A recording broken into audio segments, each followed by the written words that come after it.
할렐루야. 어떤 할아버지와 초등학생 손자가 놀이터에서 놀고 있었어요. 그런데 갑자기 할아버지께서 다급한 목소리로 손자에게 이렇게 말하는 거예요. 야야, 빨리 숨어라. 저기 너희 담임선생님 오신다. 너 오늘 학교 땡땡이 쳤잖아. 그러니까 손자가 그 말을 듣고 더 다급한 목소리로 할아버지한테 말했어요. 할아버지가 숨어. 할아버지 돌아가셨다고 했단 말이야. 사고는 손자가 쳤는데 할아버지가 숨어야 되는 그런 사태가 벌어지고 말았습니다.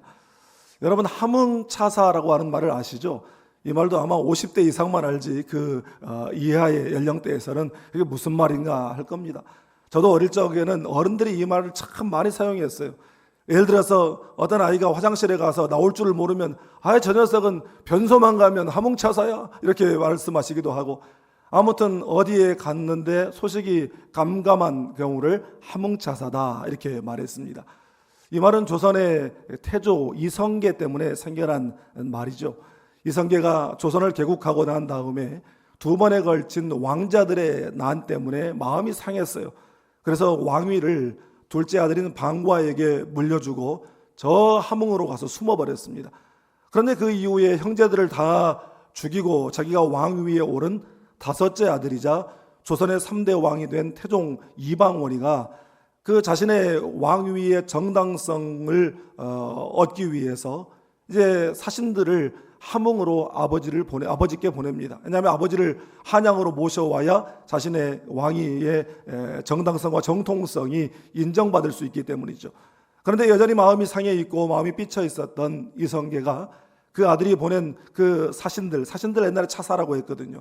사신들을 죽이거나 모조리 감옥에 가두어서 영 돌아갈 길을 막아버렸습니다. 그래서 그때부터 한번 가면 소식이 깜깜한 사람을 함흥차사다 이렇게 부르기 시작했습니다. 사사 시대 말기에 이스라엘과 블레셋 사이에 전쟁이 벌어졌습니다. 블레셋은 여러분 잘 아시는 대로 지금의 팔레스타인의 조상입니다. 그래서 이스라엘과 팔레스타인이 그토록 싸우는 거예요. 3000년 전에도 싸웠고 지금도 싸우고 아마 앞으로도 그들의 싸움은 주님 오실 때까지 계속될 겁니다. 이스라엘이 전쟁에서 패하고 군사 4000명이 죽자 이스라엘의 지도자들이 세운 방책이 무엇이었냐면 바로 하나님의 언약궤를 전쟁터로 모시고 나가자라고 하는 것이었어요. 그런데 이 전혀 뜻밖에도 전쟁은 오히려 더 큰 참패를 당하게 되고 이번에는 그 4000명의 10배에 달하는 3만 병사가 죽어나가게 되었습니다. 그리고 더 충격적인 것은 하나님의 언약궤를 빼앗겨 버렸고 그 언약궤를 지키던 제사장들인 엘리의 두 아들들도 전사하고 말았고 그 소식을 들은 엘리도 죽고 말았습니다. 법궤를 빼앗겨버린 이스라엘은 하나님의 임재를 빼앗겨버린 거나 마찬가지였어요. 하나님의 임재를 잃어버렸습니다. 아니, 더 정확하게 말하면 그들이 이미 하나님의 임재를 잃어버렸기 때문에 하나님의 언약궤를 빼앗겨버린 것입니다. 이스라엘의 불순종과 패역과 영적 타락으로 인해서 블레셋 군대에게 빼앗겨버린 언약궤, 그로 말미암아 여호와 하나님은 굴욕을 당하셨죠. 그럼에도 불구하고 하나님께서 힘이 없으셔서 그렇게 당하신 것이 아니라 이스라엘의 잠들어 있는 영성을 흔들어 깨우시기 위함이었고 그들이 잃어버린 하나님의 임재를 회복시키시기 위해서 하나님께서 스스로 자발적으로 굴욕을 선택하신 것이었습니다. 오늘 말씀을 통해서 다시 한번 우리가 하나님의 전능하심을 기억할 수 있기를 바랍니다. 뿐만 아니라 그분의 임재 가운데로 들어가서 그분의 전능하시고 자비로우신 그 손길을 체험하고 신앙의 회복과 삶의 회복을 경험하게 되기를 주님의 이름으로 축복합니다. 먼저 오늘 본문 3절 말씀을 우리 함께 읽겠습니다. 아수도 사람들이 이튿날 일찍이 일어나 본즉 다곤이 여호와의 궤 앞에서 엎드러져 그 얼굴이 땅에 닿았는지라. 그들이 다곤을 일으켜 다시 그 자리에 세웠더니. 아멘. 블레셋 사람들이 전쟁에서 이기고 빼앗아간 그 하나님의 언약궤를 자신들이 섬기는 다곤의 신전 안에 다곤상 앞에 갖다 놓았습니다. 여러분, 왜 거기다 갖다 놓았겠어요? 그것은 고대의 전쟁은 소위 신들의 전쟁으로 여겼습니다. 누가 섬기는 신이 더 센가? 이 대결로 생각했어요. 그런데 이스라엘이 섬기는 여호와라고 하는 신이 그 백성들을 위해서 행하신 놀라운 일들을 이 블레셋 사람들도 익히 들어 잘 알고 있었거든요. 출애굽하실 때에 애굽에 그 재앙을 내리시고 애굽 전역에 장자를 치시고 홍해를 갈라 마른 땅처럼 건너게 하시고 또 40년 광야를 지나 가나안으로 들어오게 하기까지 그 이스라엘을 대적하는 나라와 민족을 상대로 친히 싸워 물리치신 전쟁에 능하신 여호와 하나님. 그러니까 전쟁 앞에 그 전쟁 중에 여호와의 언약궤가 이스라엘 진영으로 들어왔다라고 하는 소식과 함께 이스라엘 사람들이 흥분을 하고 막 좋아하고 할 때에 솔직히 블레셋 군대는 그때 완전히 겁먹었었어요. 그런데 이게 무슨 일인지 자기들이 이스라엘을 이겨버렸습니다. 말도 안 되는 일이 벌어지고 말았어요. 그래서 그들은 생각했을 거예요. 과연 우리가 섬기는 다곤 신이 위대하구나. 아무리 여호와가 전쟁에 능한 신이라고 해도 우리 다곤 앞에서는 꼼짝 못하는구나. 그렇게 생각했습니다. 그런데 문제가 터졌죠. 블레셋 사람들이 아침 일찍이 다곤에게 제사하기 위해서 그 다곤 신전에 찾아갔는지 아니면 아무리 생각해봐도 우리가 이스라엘을 이기고 여호와의 언약궤를 빼앗아 왔다라고 하는 사실이 너무 신나가지고 언약궤가 잘 있는지를 보려고 나왔는지 몰라도 거기에 가봤더니 세상의 다곤이 하나님의 궤 앞에 엎드러져서 얼굴을 땅에 박고 있었습니다. 여러분 화면에 이 나오는 모습과 같이 이 블레셋 사람들이 섬기는 다곤 신은 반인 반어, 다시 말해서 상반신은 인간이고 하반신은 물고기인, 우리가 이제 흔히 생각하는 그 남자 인어의 형상을 하고 있었습니다. 이 블레셋이 해양 민족이었기 때문에 이런 신을 만들어낸 것 같아요. 그런데 저는 이 3절의 장면을 머릿속으로 그 장면을 그려보면서 너무너무 웃음이 나오는 거예요. 블레셋은 지금 하나님의 언약궤를 전리품 취급해서 자신들의 신상 앞에다가 진상하듯이 그렇게 벌려놓았는데 하나님께서는 죽은 우상을 당신 앞에 엎어지게 하셔서 엎드려 경배하는 그런 장면을 연출하셨다는 것이에요. 하나님의 유머죠. 하나님께서 블레셋 사람들의 관점을 완전히 뒤집어 버렸어요. 자기들이 승리했고 자기들의 신 다곤이 우위의 신이라고 생각하며 그렇게 자랑스러워하는데 하나님께서 그들이 그토록 자랑스러워하는 다곤을 하나님의 궤 앞에 엎드러지게 하셔서 관점을 완전히 뒤집어 버리신 것입니다.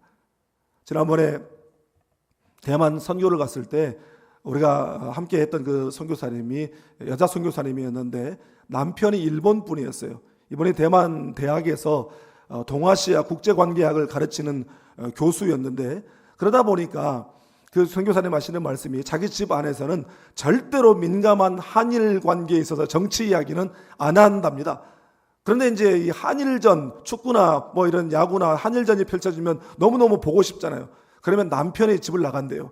남편의 집을 나가서 대만 사람들은 다 일본을 응원하기 때문에 어디를 가도 그 화면이 나와서 함께 일본을 응원하고 이제 선교사님은 어린 두 아들과 함께 아파트에 남아서 대한민국 하면서 막 그렇게 응원을 한답니다. 여러분 아시다시피 안중근 의사는 우리한테는 정말 민족의 영웅이지만 일본에서는 어떻습니까?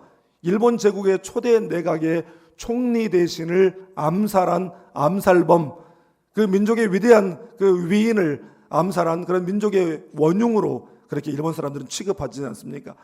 그런데 선교사님이 하시는 말씀이 이 아들들이 둘인데 그때 우리 방문했을 때 큰아들은 중3이고 둘째 아들은 초등학교 6학년이더라고요. 그런데 하시는 말씀이 이 녀석들이 어릴 적에는 한국 좋다고 하고 독도는 한국 땅이라고 하고 막 그렇게 하더니 아니 큰 놈이 머리가 좀 컸다고 아빠한테 딱 달라붙어가지고 말이야 일본 좋다고 하고 독도는 일본 땅이라고 하는 이런 망발로 도발을 하고 있노라고 그런 이야기를 하는 거예요. 그래서 제가 한 번은 그 둘째 초등학교 6학년 아이한테 물었어요. 진호야 독도는 누구 땅? 그랬더니 얘가 얼른 하는 말이 한국 땅 그러는 거예요. 그래서 제가 할렐루야 그러면서 얼른 지갑 꺼내서 5만 원 용돈 줬지 않습니까? 똑같은 상황에도 이 보는 관점에 따라서 해석이 완전히 달라지게 되는 것이에요. 그런데 여러분 블레셋에서 그 다음날 더 큰 사고가 터져버렸어요. 4절을 보니까 다곤이 또 엎어져서 얼굴을 땅에 박고 있는 것은 물론이고 이번에는 머리 댕강 잘려나가고 두 손목이 댕강 잘려나가서 문지방 위에 올려져 있고 몸뚱아리만 남아있는 사진 한번 보세요. 저런 모습으로 지금 있었다는 거예요. 너무나 처참한 모습이죠. 전날 하나님의 궤 앞에 엎어지게 하셔서 항복을 받아내신 하나님께서 이제는 다곤 신을 심판하고 계시는 것입니다. 여러분, 머리가 없다라고 하는 것은 생각이 없다는 거거든요. 머리가 없다는 것은 사고를 못한다는 이야기예요. 두 손이 없다라고 하는 것은 능력이 없다는 이야기예요. 이게 무슨 말입니까? 자기들은 그 다곤이 대단한 신, 위대한 신이라고 섬기고 있지만 다곤은 너무나 무능하고 무지한 신이라고 하는 사실을 하나님께서 선포하신 것입니다. 사랑하는 여러분, 이 우주 만물에 오직 전지전능하신 분은 하나님뿐이신 줄 믿습니다. 그런데 지금 하나님을 무능한 신으로 만들어버린 장본인이 누구냐? 블레셋이 아니에요. 이스라엘이 하나님을 무능한 신으로 만들어버렸어요. 그들의 삶이 하나님의 영광을 드러내지 못할 때에 하나님의 영광, 하나님의 임재는 떠나버리게 되는 것입니다. 하나님의 임재가 떠나버린 언약궤, 하나님의 임재가 떠나버린 이 강단, 하나님의 임재가 떠나버린 교회, 성도, 여러분 거기에 무슨 능력이 있겠습니까? 거기에 무슨 하나님의 이름의 능력과 영광이 나타나겠습니까? 이스라엘이 위기 상황을 만날 때 그들이 붙들어야 할 것은 바로 하나님의 말씀이었어요. 자신들의 불순종을 회개하고 다시 언약의 말씀을 붙들고 영적으로 각성하는 길이 바로 그들이 사는 길이었습니다. 여러분, 우리가 하나님의 말씀을 꼭 교회 생활의 기준이 아니라 우리의 전 삶의, 전 생애의 기준으로 삼을 수 있기를 주님의 이름으로 축복합니다. 그래서 주의 말씀 붙들고 주의 말씀에 순종하는 삶을 살 때에 하나님께서 영광 받으시는 줄 믿습니다. 아버지, 그리하여 우리의 삶의 자리에 하나님의 전능하신 능력이 나타나게 되기를 주님의 이름으로 축복합니다. 다음으로 본문 6절, 7절, 2절 말씀을 함께 읽겠습니다. 여호와의 손이 아스돗 사람에게 엄중히 더하사 독한 종기의 재앙으로 아스돗과 그 지역을 쳐서 망하게 하니 아스돗 사람들이 이를 보고 이르되 이스라엘 신의 괴를 우리와 함께 있지 못하게 할지라 그의 손이 우리와 우리 신 다곤을 친다 하고. 아멘. 이제 드디어 블레셋에 대한 하나님의 심판이 시작됐죠. 다곤 신상 하나 부서지는 것으로 끝나는 것이 아니라 그 다곤의 신전이 세워져 있는 아스돗이라고 하는 블레셋의 도시를 하나님께서 치셨습니다. 그래서 거기에 사는 사람들에게 독한 종기, 다시 말해서 이 피부에 염증이 생겨서 고름이 차오르는 그 심각한 종기가, 전염성 종기가 막 퍼져나가기 시작했다는 거예요. 그런데 그 현상의 원인이 다름 아니라 여호와의 손이 그들에게 엄중히 더했다라는 것입니다. 여러분, 여기서 여호와의 손이라고 하는 단어는 히브리어로 야드인데요, 이 야드라고 하는 히브리어 단어는 손 혹은 권능, 능력, 이런 뜻을 가지고 있는 단어입니다. 그러니까 이 야드라고 하는 말은 하나님의 권능과 능력과 권세를 상징하는 그런 표현입니다. 그리고 엄중히 더하다라고 하는 말, 우리 한글 성경은 조금 어렵게 번역했는데 이 NIV 영어 성경은 여호와의 손이 아스돗 사람들을 가혹하게 처벌했다 이렇게 번역했고, NLT 영어 성경 같은 경우에는 여호와의 무거운 손이 아스돗 사람들을 강타했다 이렇게 번역하고 있습니다. 히브리어 성경에는 엄중히 더하다라고 하는 이 복잡하고 긴 단어를 딱 한 단어, 단순하게 카바드라고 하는 단어로 쓰고 있어요. 이 카바드라고 하는 단어는 무겁게 하다 혹은 존중하다라고 하는 그런 의미의 단어인데, 사무엘서의 이 구절이, 이 표현이 많이 나옵니다. 지난 2장 말씀을 나눌 때에 그 말씀드렸던 것처럼 사무엘상 2장 30절 말씀에서 하나님께서 말씀하셨죠. 나를 존중히 여기는 자를 내가 존중히 여기고, 여기서 이 존중히 여기다라고 하는 표현이 바로 카바드라고 하는 단어로 되어 있다고 말씀을 드렸어요.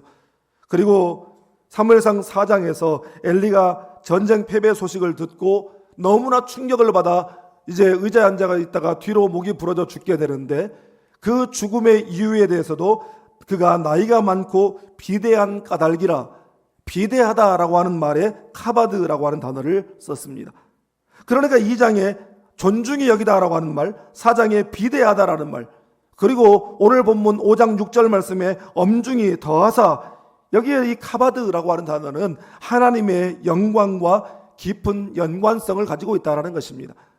블레셋과의 이 두 번 연속 이 전쟁에 대한 패배, 엘리의 두 아들들의 죽음, 그로 인한 엘리의 죽음, 며느리의 죽음, 이 모든 사건들은 하나님을 섬기는 일에 모범을 보여야 할 영적 지도자들의 타락과 하나님 말씀에 순종해야 할 선민 이스라엘의 배신으로 인해 잃어버린 하나님의 영광을 하나님 스스로가 블레셋을 심판하심으로 되찾고자 하시는 그런 일련의 과정들이었다라는 것입니다.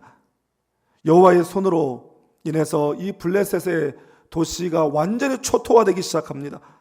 전쟁의 승리에 도취되어 있다가 하나님의 그 거룩한 임재의 상징인 언약궤를 한낱 전리품 취급하고 있다가 여호와를 우상 취급하다가 그야말로 피눈물 나는 일이 그들에게 벌어지고 마는 것입니다. 그런데 하나님의 손이 이처럼 하나님의 이름을 만홀히 여기는 자들과 악인들에게는 무서운 심판의 손이지만 또한 하나님의 언약 백성들에게 그 손은 함께 하시는 손, 붙들어 주시는 손, 어루만져 주시는 따뜻한 사랑의 손, 구원과 능력의 손인 줄 믿습니다. 여러분, 그러므로 하나님의 손을 의지하여 그 오른손의 권능 아래 살아가는 여러분 되시기를 주님의 이름으로 축복합니다. 특별히 이 어렵고 힘든 이 시대에 우리가 하나님의 손이 되어야 합니다. 그래서 어려운 이들, 작은 이들을 섬기고 나누는 사랑의 실천이 우리에게 있기를 주님의 이름으로 축복합니다. 그런데 오늘 본문 말씀을 읽고 묵상하는 가운데 의문이 드는 데가 하나 있습니다. 하나님의 언약궤가 왜 이스라엘에 있을 때 그토록 오랜 세월 침묵했을까요? 아시다시피 구약 시대의 성소에서 부정하게 예배를 드리다가, 그러니까 예배를 집례하는 제사장이 숨은 죄가 있거나 아니면 하나님께서 지시하신 정하신 방법이 아닌 다른 방법으로 제사를 드리거나 하면 그 자리에서 즉사를 하게 되어 있었습니다. 여러분, 그런데 이 엘리의 두 아들들이 성소에서 온갖 부정한 짓을 다하고 추악한 죄를 저질렀는데도 하나님께서 그들을 그곳에서 즉사하게 하지 아니하시고 오래 참으시고 침묵하셨어요.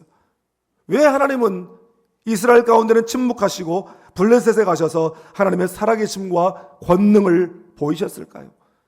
주님은 우리에게 분명히 너희는 세상의 빛이라 말씀하셨는데 빛이 되어야 할 사람들이 자신의 정체성을 망각하고 여전히 어둠의 자식들처럼 살아가고 있기 때문에 사람들 앞에서 아무런 선한 영향력도 끼치지 못하고 무능하고 무기력하고 나태하게 살고 있기 때문에 세상 사람들과 아무런 구분 없이 그들의 글과 그냥 막 섞여서 뒤죽박죽 그렇게 살아가고 있기 때문에 당신의 선민이라고 하는 백성들이, 당신이 그토록 사랑하는 자녀들이 그런 삶을 살아가고 있는 모습을 보시면서 하도 기가 막히고 가슴이 무너지고 슬프셔서 하나님께서 침묵하시는 것입니다.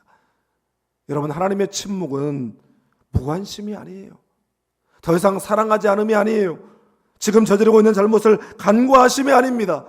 하나님의 그 침묵은 애틋한 사랑으로 돌아오기만을 간절히 기다리시는 하나님의 마음인 줄 믿습니다. 그래서 우리 찬송이 있죠. 어서 돌아오, 어서 돌아오. 지은 죄가 아무리 무겁고 크기로 주 어찌 못 담당하고 못 받으시리요. 우리 주의 넓은 가슴은 하늘보다 넓고 넓어. 여러분, 어떤 잘못을 했다 해도, 어떤 잘못으로 인하여 어디까지 멀리 떨어졌다 하더라도 탕자처럼 돌아오기만 하면, 돌이키기만 하면 하나님께서 우리를 맞아주시는 줄 믿습니다. 우리에게 빙점이라고 하는 소설로 잘 알려져 있는 일본 여류 작가 미우라 아야코 여사, 이 크리스찬 작가로서 일본인들보다 한국 사람들에게 더 사랑을 받았던 분입니다. 그런데 이분은 일평생 움직이는 종합병원이라고 하는 별명을 가지고 살았어요. 폐결핵과 척추 고량이 겹쳐서 그 한창 때 예쁜 나이인 24살 때부터 13년 동안을 병상에 누워 지냈습니다. 그리고 그 후로도 그는 직장암과 파킨슨병, 결핵성 척추염 등 여러 질병으로 고생했고 폐병으로 날마다 각혈을 하면서 투병을 하는 그런 삶을 살아야만 했습니다. 그런 고통 속에서 그가 쓴 책이 있는데 아무리 긴 터널이라도 끝이 보인다라고 하는 책입니다. 그 책에서 그는 이렇게 고백합니다. 제가 병으로 잃은 것은 건강뿐 신앙을 얻었고 사랑을 얻었고 빛을 얻었습니다. 무엇보다 하나님 때문에 이 절망의 터널 뒤에 있는 생명의 빛을 보게 된 사실을 감사합니다. 그의 삶을 보면 이런 사람도 살까 싶을 정도로 매일매일 생과 사의 갈림길에서 싸워야만 했던 그런 삶이었습니다. 그러나 그는 그 책에서 결코 터널이 어둡지 않다고 말하고 있지 않습니다. 매일같이 사투를 벌이며 지나가야 하는 그 질병의 행렬이 아프지 않다고, 견딜만 하다고 말하고 있지 않습니다. 오히려 그 절망의 터널 속에서 하나님을 만났기 때문에, 오히려 그 고통의 터널 속에서 하나님의 임재를 체험했기 때문에 하나님이 이루실 절망의 끝을 바라보며 감사와 찬양의 고백을 드릴 수가 있었던 것입니다. 사랑하는 여러분, 오늘 우리들 중에도 이런 고난의 터널 한가운데 있는 분이 계실지 모르겠습니다. 고난의 터널에 들어가면 누구라도 끝이 보이지 않아요. 그러나 온통 사방이 깜깜한 그 터널 속에서도 우리가 주여 이 한마디만 외쳐도 집 나간 자식을 그토록 애타게 기다렸던 아버지처럼 아버지가 우리보다 더 못 견뎌 하시고 우리에게 달려오시는 줄 믿습니다. 오냐 내가 여기 있다. 오냐 내가 너를 그토록 오랜 세월 기다렸노라. 내가 너의 반석이 되어주마. 내가 너의 구원이 되어주마.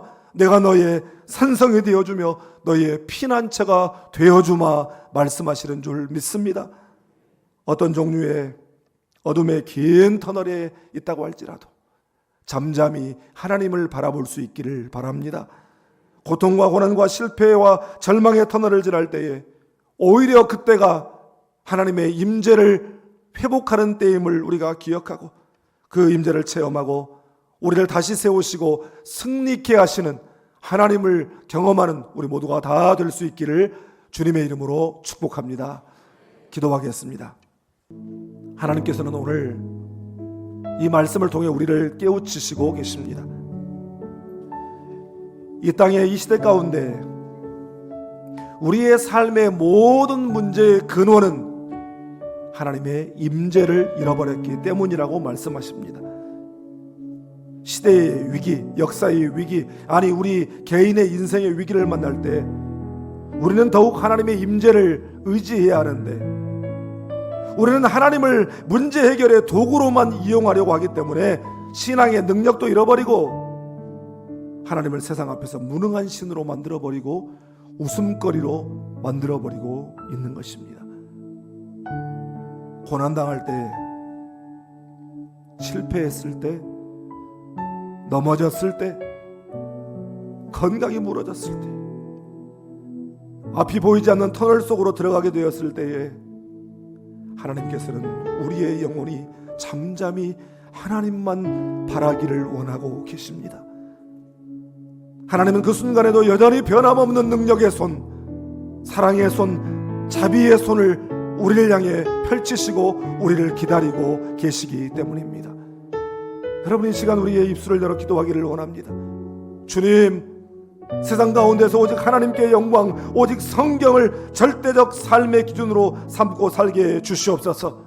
내 삶을 두루시는 하나님의 은혜를 손을 경험하게 해 주시옵소서. 특별히 하나님, 사순절 기간에 내가 하나님의 손이 되기를 원합니다. 어려운 이들, 작은 자들에게 나아가 사랑을 실천함으로 하나님의 손이 되어 그들의 회복을 바라보게 하여 주시옵소서. 우리 함께 기도하겠습니다. 사랑의 아버지 하나님, 역사의 위기의 시대, 또 우리의 개인적인 위기의 상황 가운데에서 하나님, 우리가 진정으로 회복되어야 할 것은 바로 하나님의 임재임을 깨닫게 하시니 하나님 감사합니다. 그 임재 가운데로 나아가게 하여 주시고 하나님의 말씀을 우리의 전 생애의 절대적 기준으로 삼고 하나님 영광 드러내며 살게 하여 주시옵소서. 어떤 상황에서든지 우리를 도우시려고 내밀고 계시는 하나님의 그 전능하신 손, 자비하신 손을 경험하게 하시고